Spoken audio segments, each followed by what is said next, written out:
can't change it now, which is a drawback, so you might want to copy and paste it before you do this, but I get to rotate it. I'm going to rotate it around. You can squish the ends. Okay, now it's just a regular old shape. I'm going to rotate it back around, something like this. I'm going to have type coming out the side for no good reason, just because I want to show you how to do it with type and the pros and cons for that. So type tool, click on it. We'll be using, I use my name. I always use my name. You use your name. I'm going to pick a font. I know what I want. I want Museo Slab, like this one. Nice big kind of university slab serif. Make it nice and big. Now, you'll notice there that I didn't use the font size. Okay, kind of cheated. So there's the font sizes. You can type it in there. Or what you can do is with your black arrow, like we did these shapes. Remember, if you hold down shift and grab the side, we can shrink it down. Same with the type. I often do this because I don't want it to be a specific size, I guess. I want it to be relative to something, so I need to kind of visually see it. Just kind of make it the right size. All right, Giant Dan, we are going to envelope distort you. The cool thing about this is that it doesn't need to be grouped. Nothing needs to happen. Just do the exact same thing. Effect, warp. I'm going to pick one of these. I'm going to pick fish. We love fish. There we go. Probably needs to be the other way. Okay, and the other way. Oh yeah, no. Fixed it. Okay, so that's how you do type. The only other thing I want to show you with type is that the type is still editable, which is quite cool. So we can double click it and we can get around and we can be, I don't know, Jan. It's my mum's name. Wal. It's my dad's name. And Ben is my brother's name. I only learned this doing this course. So you're like, actually, we all have 3 letters. We all cut it down to 3 letters anyway. Okay, and black arrow, cut in the background there. We've got a pretty spectacular design there. You might use it a little bit more subtly, but you can see it's quick, it's easy, it's updatable. If you need to get rid of the editability and you want to use, say, the liquify tool now, okay, we need to do the same thing as we did before with this, okay, the flags, object, expand appearance, and now it's no longer editable type, but it is that just kind of like fused shape that I can now rotate around. Right, my friends, that is warping in Illustrator. Often it gets referred to as an envelope distort. Doesn't really matter what you call it, it's pretty cool. But that is us for now. In the next video, we're going to look at patterns and repeating patterns. It's fun, and I will see you in the next video for that. Hi there, in this video, we're going to take this shape that we made earlier, flip it upside down, and then turn it into a repeating pattern that goes on forever and ever and ever. We'll take a simple one and then we'll turn it into a bit more abstract version of it. We'll flip it around and it'll just repeat on forever for us. Great for backgrounds. I use it for printing fabrics, printing wallpapers, gift wrap. Repeating patterns are awesome and easy. Let me show you how to do it now in Illustrator. All right, to get started, go to your exercise files and you're looking for this one here called pattern. Open that up. Again, you can use this file here. It's just something we drew earlier, but you can use your example. Or just hand draw anything. You could use our penguin or the sea creature you made. Now to make a repeating pattern, if we just want it to be the M, we just leave it as is. I'm going to group it, so select it all, object, group. I'm going to copy and paste it, so I've got another version of it. And I'm just going to rotate it around, okay, just so that it's, I guess so I get a bit more of an interesting kind of wallpapery pattern. The other thing you need to do is that whatever size it is now, so this is my US letter size, this is going to be the size of the pattern. It's quite hard to adjust the size of the pattern after you've made it. So if this is the size you want it, leave it that, but I want it to be a kind of a small pattern. Okay, so I'm holding, selecting them both, holding down shift, shrinking them down, I got them there. So I'm going to select them both. I'm going to go to window and I'm going to go to this unlikely character here. It's called pattern options. Doesn't seem very exciting, right? But this is where the excitement is hidden. So window, pattern options, and this opens up.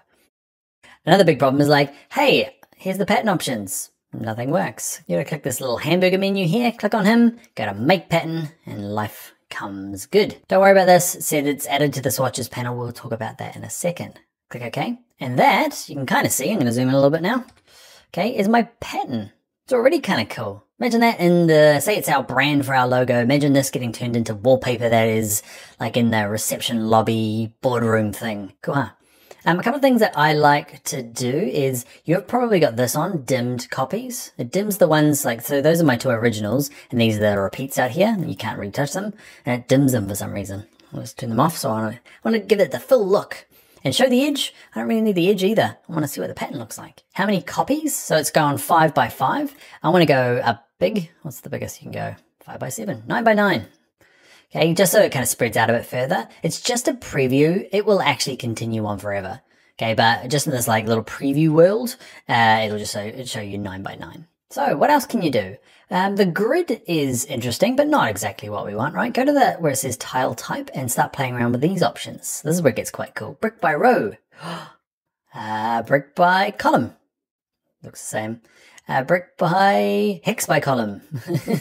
Hex by row. Oh, that's kind of cool. Once you do find one, you have got some adjustments. You can play around with this. So my one's 0.7 by 0.2. I'm going to go 1 by 0.3. Don't worry too much about what these measurements are. It's kind of a bit of an experimentation. Maybe 1 by 1. Nope. 0.5 by 0.5. Oh, it's overlapping. It's doing some cool stuff.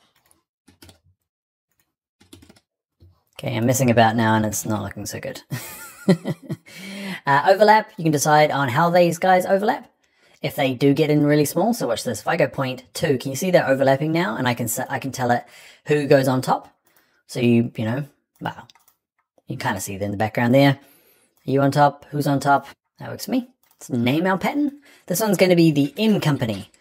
Did we even name this thing? I don't think we did. It was just a brand we kind of fake made. Momentum. It's the Momentum Agency. I'm going to go back to grid. I'll play around with this a little bit. I'll get the editor fast forward while I mess about.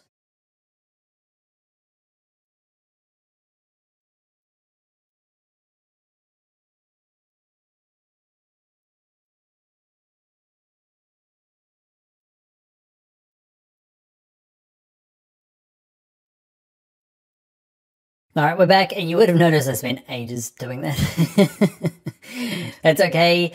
So what happens now? You're like, okay, I've done it. I like it. What do we do? This is the really weird thing about this tool. You're like, great, where's the button? It's way over here. Can you see the top left here? Okay, we've seen this before when we used isolation mode, but in this case, they're using this little gray bar, and we want to hit this one that says done. We say, done, thanks. And you're like, oh, what happened? Where did it all go? Okay, so what happens is you use these as your like creation tools. You make them and you make your pattern, and that little pop-up window at the beginning says, don't worry, we'll make it and we'll stick it in your swatches panel for you. And that's where we need to go find it. So we don't need these anymore. I'm just going to put them over here because, I don't know, I don't want to delete them for no reason. I'm going to draw out a rectangle, any sort of size. I'm going to cover the whole background. Don't worry about the fill color, or maybe give it a stroke, give it no stroke, but the fill color is where we're going to change it. This thing popped up. You can have it open, it doesn't matter, because the same things appear in here when you go to swatches. It's up to you. So I've got my rectangle selected, I've got the fill color clicked, and there he is there. See that teeny tiny little M Company? There he is there. There's my fill. Cool, huh? And that is my crazy repeating M pattern. I love it. All right, next thing is let's edit this pattern. Let's first of all change what's in it physically, and then we'll change the size. So if you go to fill, so I've got my, I've got the big rectangle selected. Go to fill, there's this option that says pattern options, or you can go to window, and pattern options is down here. Okay, doesn't matter which way you go. And nothing really happens. Go up to the hamburger menu and say, I would like to edit this pattern. And we go back into that kind of like mysterious world here with the grey bar at the top. But now what it lets us do is let's click on this one that says show tile edge, because that's kind of the boundaries of this repeating tile. So what I can do is I can copy this guy here and paste it. So I've got another guy. You can see what it's doing over on all these different places. And now you can get all kind of like funky with copy, pasting another one. I'm going to do this more, I guess, trying to go for random. Just kind of moving it around so it fills in some of these gaps. Maybe one more. I want to do a small one, but I think I won't. And this is where, because there's lots of overlapping now, say, depends on which color is your primary color. You can start messing around with like who's on top, who's on bottom. Yeah. Makes a bit more sense when you've got them overlapping. Now we've done it with the same repeating pattern. Okay, if you've seen patterns with, I don't know, it's a sea theme, and there's a fish, and then there's a starfish, and there's a bucket and spade. Draw these things and then kind of move them around to fit the gap. When you are done, just like we did before, click this random button up here, done. And then, like what it didn't do before is it didn't just disappear and you have to reapply it because we've already got a big chunk of it applied. It's starting to do some cool, I don't know, Jack and the Beanstalk stuff. I think it's a little bit more abstract now for our actually what I might do is, actually I'm going to go and adjust this. You don't want to see me doing it. I'll do it at the end if you want to hang around, but what you do need to see is what happens when you try and resize this box. Watch. When I resize it, okay, you can see it gets smaller, which is kind of weird. Black arrow, grab this rectangle, make it smaller. It resizes with it, which is not quite what I want, or it is one or the other. Okay, sometimes you do want it, sometimes you don't. Where do you go and change this? Okay, so with it selected, actually you don't need it selected, go to Window and go to this window that, option that says Transform. The Transform panel opens. Okay, and in here, there's a little flyout menu. It's really hidden. Like, you gotta bookmark this video if you want to do this, if you're loving this pattern stuff, because, like, man, I only remember this because I have to teach it so many times where they hide some of these bits. But you see here it says transform both. So when I'm resizing something or transforming it, it's going to resize both the object and the pattern. What I can say is actually, I want to transform just the object only, please. So it means when I resize this now, you see, kind of a little bit more, that may be what you need. The only trouble is it's on forever. So next project, a month later when you start doing something, you're like, oh, why is it only, why isn't it rotating? Okay, so what you can do, and what I do, is as soon as I've kind of got it to what I want, I go and turn it back to both.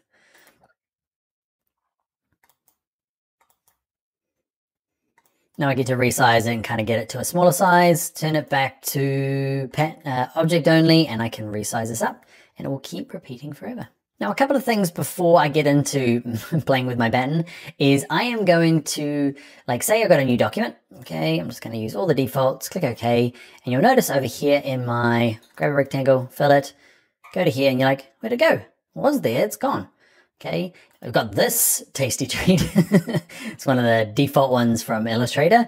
Okay, and what you can do to get it from this document to this one, okay, is that in this first document, click the tab, just grab this rectangle. Don't worry too much about it, just copy it and click in here and watch. Oh, well, let's just paste it anywhere. You can even delete it. I don't need it anymore. Okay, but that whole just bringing it in will lump it into the swatches of that document. Now, there is a long-winded way of going and saving out swatches and loading them back in again. So you can save out swatches using this ASE format and then open that library and bring it back in. It's just a really long way.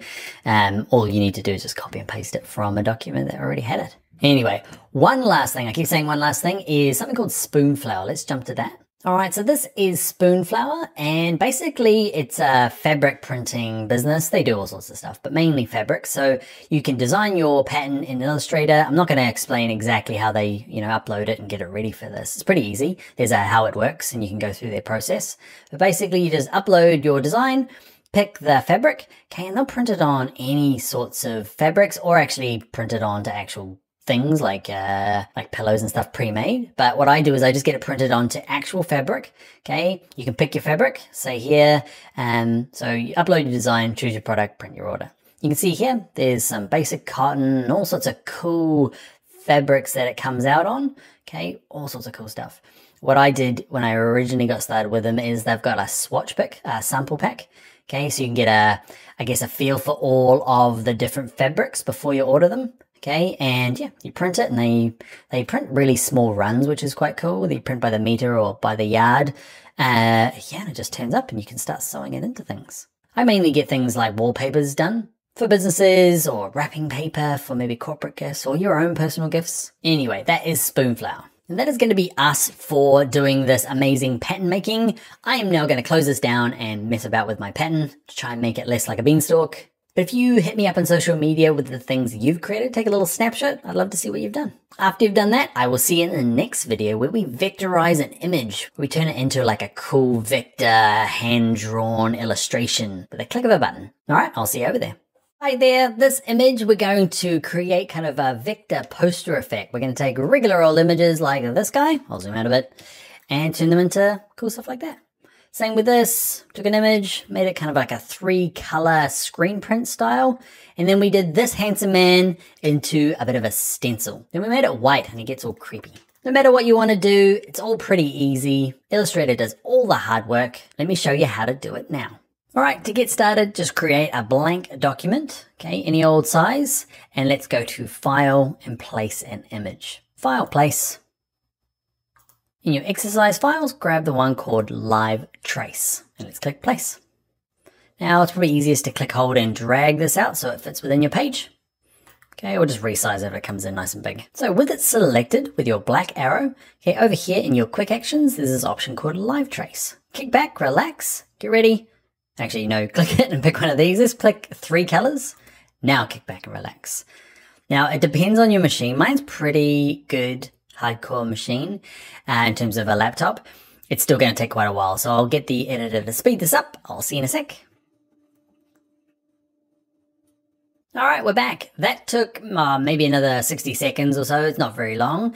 If you've got a hand-me-down laptop and your computer starts making funny noises and the fans come on and it starts overheating, just know that's real common. Like, it's quite a stressful thing it has to do, so you might have to just relax and let it do its thing and come back after a cup of tea. But it's pretty cool, huh? It's gone through and turned this into a 3-color document. Let's use colors from the document to make them. Let's look at how to adjust the options. So hopefully you've still got it selected. Over here it says trace image. You can go through the presets.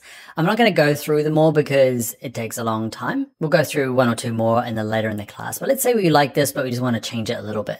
See this little option here? It says open the trace panel. Okay, and this big old panel opens up. Actually, yours is probably looking a little bit more like that. So make sure preview is on. And what you can do, you can see here, I can adjust the colors. Okay, I can decide whether it's black and white or grayscale. Along the top here are some other kind of presets you can click on. The trouble with them is that they do take a while once you do click on one of them. So let's go through and pick one of the other presets. Let's go to 6 colors and then we'll do one more before we go. We'll go fast.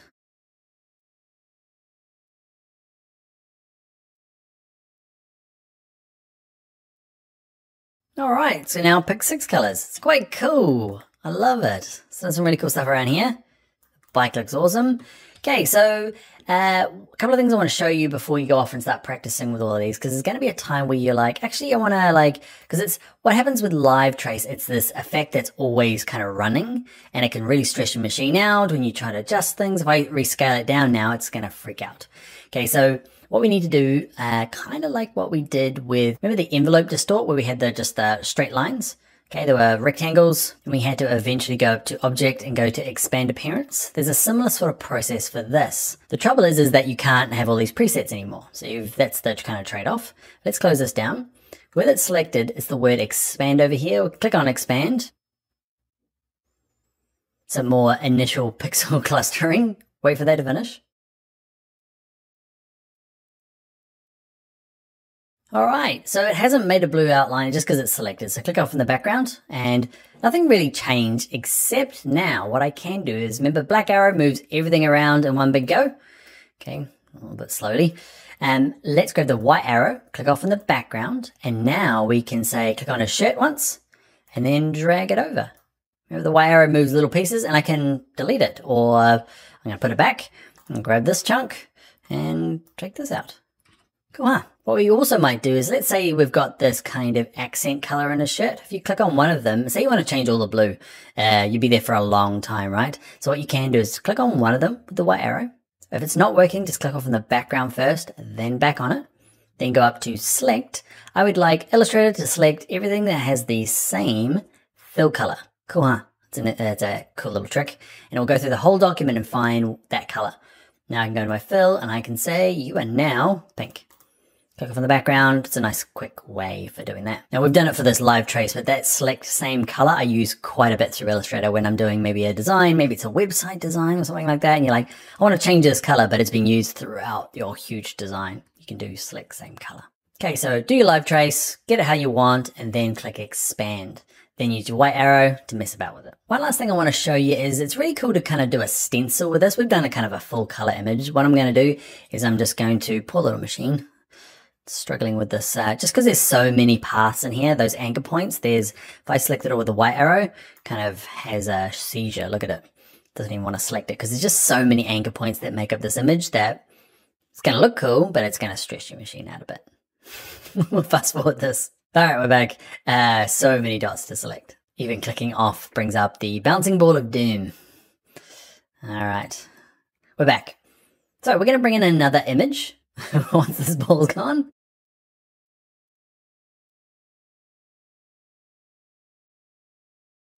All right, we had to fast forward that up. That took a little while. I leave it in there kind of just so you know, like if your machine's going really badly, don't worry. I got a pretty good Mac here and it's still stressed.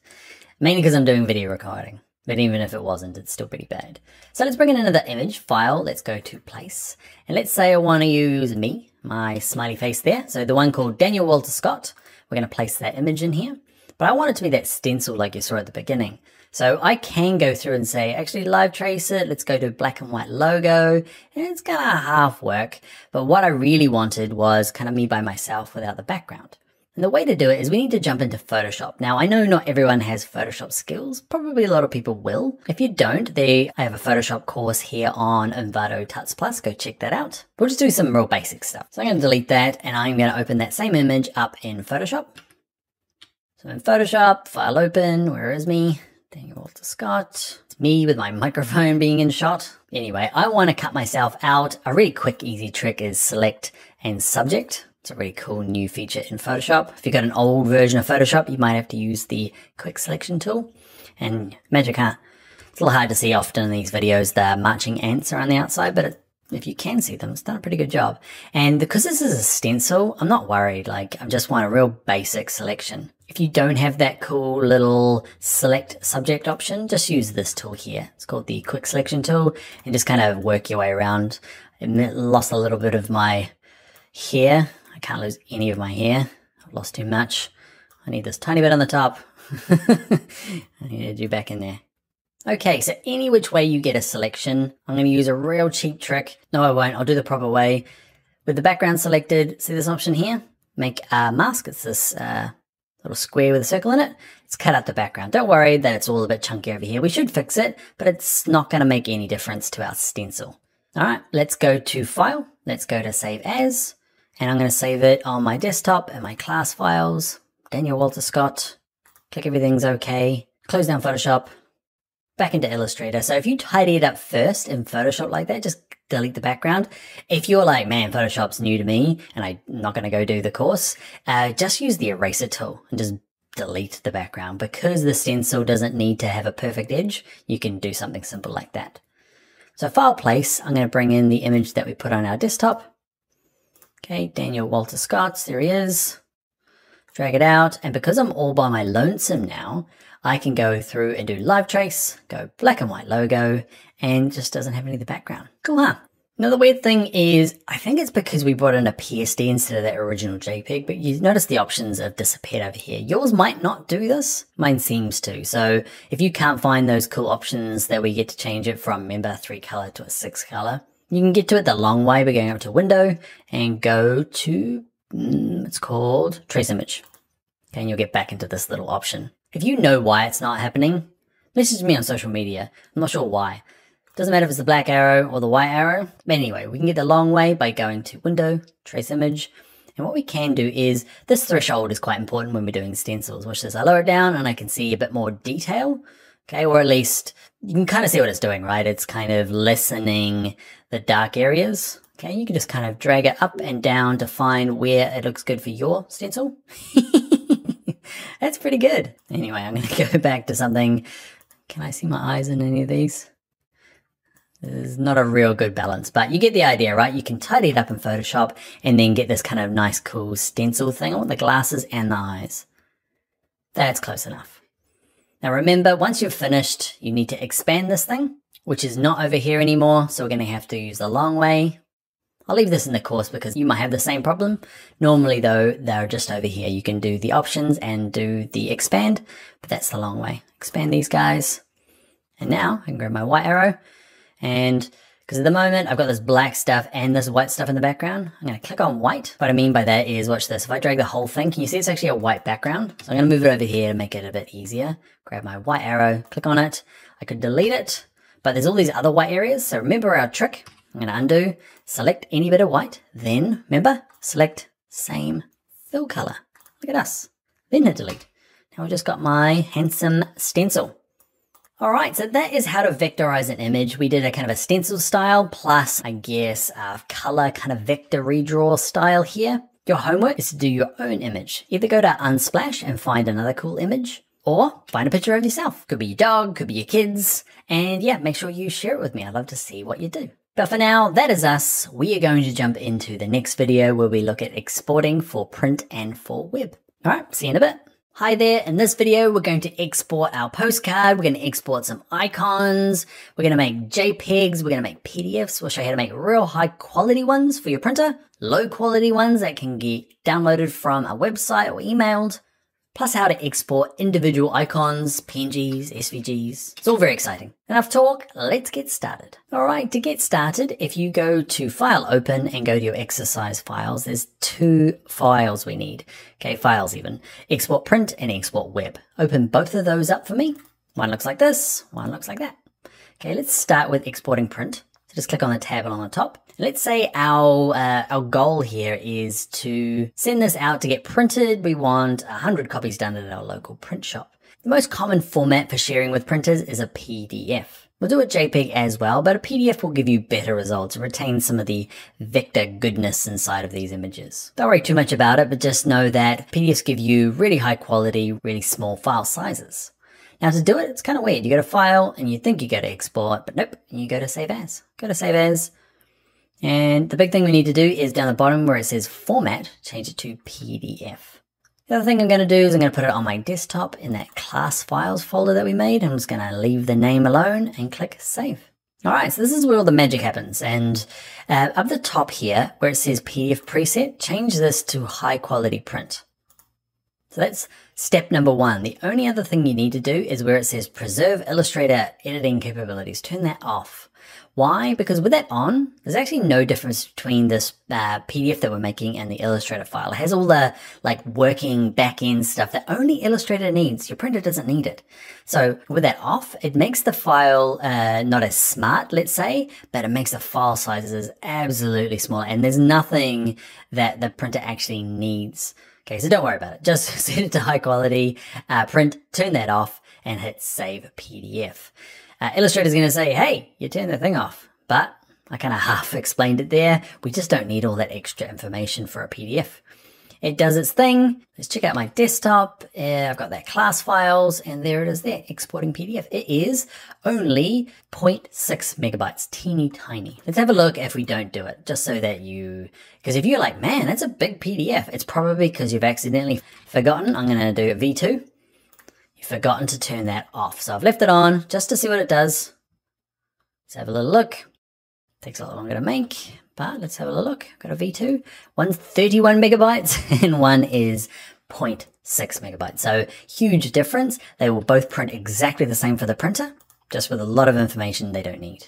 All right, so that's how to get a high quality, looking real good print. Let's look at doing, say something that's going to be a PDF still, but it's going to be something that's maybe downloadable from your website or something you email out to clients. So let's look at doing, it's a very similar process, save as. This one's going to be my low-res version. Same thing as before, PDF. And all we need to do though is at the top is go to smallest file size. Make sure that's off, still off. Click Save. It says you've turned the thing off. I said, I know.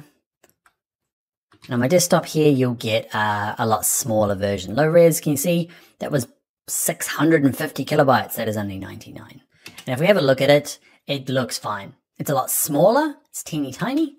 And I guess in today's world, 0.5 megabyte's just fine. So you might not even have to get down to that really small file size. But we've just got one page. You might have a huge document with all sorts of things going on. Now, one thing that might happen is, it's not unlikely, but you might get a chance where you've set it to the high quality and it's still coming out really ugly. And you're like, what happened?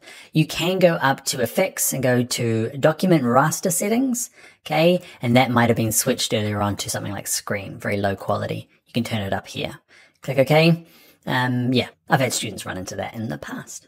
Let's say now that I want a JPEG, and this JPEG could be going for print because you're just like, I don't like PDFs. I need a JPEG for some reason. Or it needs to be uploaded to say your WordPress blog and you need a JPEG.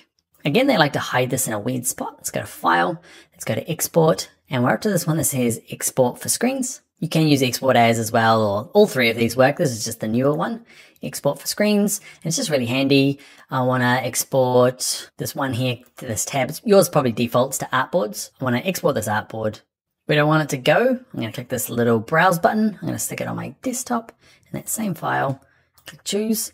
What kind of format do I want it to be? Okay, This case, JPEG is probably going to work perfect. We'll do PNGs when we look at web in a minute.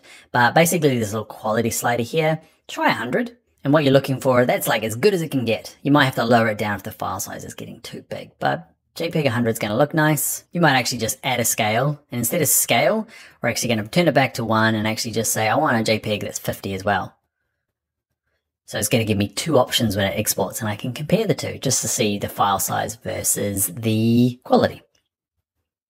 All right, let's click Export Upboard. And hopefully now I've got Upboard 1 and Upboard 1 minus 50. That means it's just the half quality one. And you can see the size is about half. And let's look at the 2 resolutions. 1, 2, 1, 2, 1, 2. Hard to see the difference. So either of those work for me. Let's look at doing something slightly different. So PDFs are best, JPEGs are fine, but let's say I want to export like lots of individual parts like this. I don't want this to be a full white document with these guys in the middle. I want them to have this kind of transparency so I can see through them. So that's the first thing. I need to make them something called a PNG. But also, I don't want to export them like what a lot of people do is they'll like delete this, then export that one. Okay, and then delete everything but this one, and then export that. So exporting it individually is a new little trick that Illustrator does. And they like to hide it in a completely different space from all the other things. Okay, and it's this option here under Window, and go to this one that says Asset Export. So this little panel here, I'm just going to drag it to the side. So all you do is, grab this one here, just click, hold and drag it. You can't drag the center because there's no fill on it. You have to grab the edge. So black arrow, grab the edge, drag it over here, and there he is there. So we drag all our icons in, we give them a name. This one's called my palette. Man, I can't spell. That's the French version. That'll do. Okay, so drag this next one in. I can spell funnel. There we go. In your face funnel. All right, flame I can spell. Let's have a look at flame. So what I'm going to do is this is actually in 2 parts. So I'm going to select it with my black arrow, both of them. And then I'm going to drag both of them in and wrong. Okay, can you see, because they weren't grouped, it went, oh, these must be 2 separate shapes. Okay, so I am going to undo that. And then you see 2 separate shapes. But if I select them both, go to Object, go to Group first, then drag them in, and then I can call it flame. Knowing that we can drag more than one in, I've grouped all of these ones for you. So I'm going to grab all 3 of these and just drag them all in. You can see how it gets a little easier with a bit of practice. This one's my brush. This one is my stamp. Yes, I can spell all of these ones. Pencil, that'll do. Okay, so you've got them all in here. Nothing really has happened. So this is kind of like a holding area. Okay, what I need to do is I need to select all of these. Look, when I click it, can you see what went blue? The editor will zoom in. It's a little hard to see on your own screen. You can click on individual ones and I can pick, oh, I want it to be a JPEG or I want it to be a PNG. What I'd like to do is just do them all at the same time. So hold Shift and just click them all until they're all blue. All right, now down the bottom here, you've got to decide on the format. Now, let's pretend we are going out to a website and we want transparency. So JPEG, unfortunately, doesn't allow transparency. It'll put a white background in here. So if you export it, you'll be like, white background, weird. So you need to be this PNG. That will give you your kind of transparent background. But there is a new format that's getting more and more popular called SVG. You could do PDF here as well. Okay, but SVG would be, say I'm sending it to a web designer or developer for icons for a website. They might go, you might have a chat with them. They're kind of new. Like the developers I know, half of them know exactly what an SVG is and how to use it. And the other half are like, huh? So I just send them JPEGs. What you can do though, if you're unsure, or if you're unsure, if they're unsure, is see this thing that says add scale. We're not going to scale it out. We're going to go back to 1 times. So they're both the original size, but we're going to do this. So it just means one's going to be PNG, one's going to be SVG, and it's just going to make 2 copies for you. You can send them both and they can just use whatever they like. So let's click Export. In my class files, I'm going to make a folder just to keep them all separate. So these are my web icons. Click Create. Click Choose. And hopefully now on my desktop somewhere, I've got web icons, and you'll see I've got two brushes. One's a PNG, one's an SVG. And if you're like, what is an SVG? It's basically a vector graphic. Not everyone knows what a vector graphic. Go check out a video here on Envato Tuts Plus about vector versus bitmap. It'll explain it with a lot more detail. But a PNG is a certain size, and if I scale this bigger, it's going to get all yucky and distorted. But an SVG, if I scale it up, you see it can scale up to the size of a mountain or a teeny tiny size, and it's still very, very small, a lot smaller than the PNG. So that's getting used more and more around the world. SVG is scalable vector graphic. PNG is, I have no idea. It's some sort of group, photography network group, I'm guessing. And the cool thing about it is you can see you've got all these icons now all ready to go. Gets even better when you start updating them. Watch this. If I go through now and I change the stroke color of this one to pink, can you see it changed over here? Then I hit export. Actually, I'll just do them all. Let's do them all. Select them, all of them. Click on stroke. They're all pink. Can you see they updated here? Export. Oh man, cool, huh? Think of all the time you can save, and they all should be updated and be pink. Just make sure they're grouped. Give them a name. Learn how to spell. And that, my friends, is how to export for both print and for web using Adobe Illustrator. All right, I will see you in the next video where we say goodbye. Don't skip the last video though. I've got some useful parting information. I'll see you over.